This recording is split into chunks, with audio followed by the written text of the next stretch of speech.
തമിഴ്നാട്ടിൽ നേരത്തെ പറഞ്ഞതുപോലെ തമിഴ്നാട്ടിൽ ഇത്തവണ വിജയ് ഒരു നിർണായക ശക്തിയാകും എന്ന കാര്യത്തിൽ സംശയമില്ല. വിജയ് കരുത്തുകാട്ടും. പല സിനിമാ താരങ്ങളും ഇതിനിടെ വന്നുപോയിട്ടുണ്ട്. അത് MGR ജയലളിത മാത്രമല്ല, പിന്നീട് വന്നിട്ടുള്ളവരിൽ പലരും. പക്ഷേ വിജയകാന്ത്, കമലഹാസൻ തുടങ്ങിയവരൊക്കെ, സീമൻ, അതെ, നെപ്പോളിയൻ, അങ്ങനെ പല താരങ്ങളും ഇത് വന്നിട്ടുണ്ട്.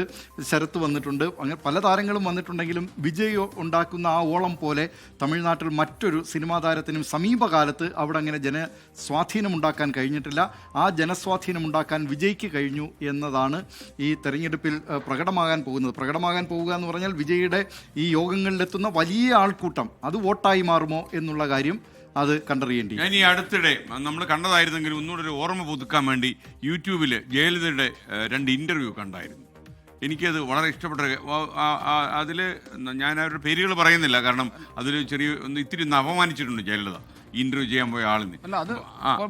കരൺ താപ്പർ ആയിരുന്നു. പിന്നെ നമ്മുടെ ഒരു ഇന്റർവ്യൂ ഉണ്ടായിരുന്നു.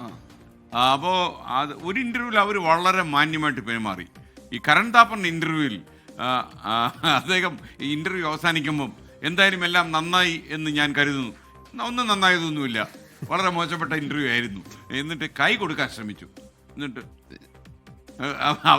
എനിക്കൊന്ന് കരൺ താപ്പറിന്റെ ജീവിതത്തിൽ അഭിമുഖത്തിൽ എന്ത് സംഭവിച്ചു എന്ന് കരൺ താപ്പർ പിന്നീട് അദ്ദേഹത്തിന് ഡെവിൾസ് അഡ്വക്കേറ്റ് എന്നൊരു പുസ്തകമുണ്ട്. അതിൽ കരൺ താപ്പർ പറയുന്നത് നേരത്തെ തന്നെ ഈ ഇന്റർവ്യൂ സെറ്റ് ചെയ്യുമ്പോൾ അവിടെ വിരിക്കേണ്ട മേശവിരിയുടെ കളർ ഉൾപ്പെടെ അവർ സെറ്റ് ചെയ്തിരുന്നു. ചോദ്യങ്ങൾ നേരത്തെ കൊടുക്കണമെന്ന് പറഞ്ഞു, സെറ്റ് ഓഫ് ക്വസ്റ്റ്യൻസ് അത് കൊടുത്തു. പക്ഷേ കരൺ താപ്പർ അതെല്ലാം തെറ്റിച്ച് അദ്ദേഹത്തിന്റെ കൈവശമുള്ള മറ്റു ചോദ്യങ്ങളാണ് ചോദിച്ചത്. അതിലുള്ള അസ്വസ്ഥതയാണ് ജയലളിത പ്രകടിപ്പിച്ചതെന്ന് പിന്നീട് അദ്ദേഹം ഒരു പുസ്തകത്തിൽ എഴുതിയിട്ടുണ്ട്.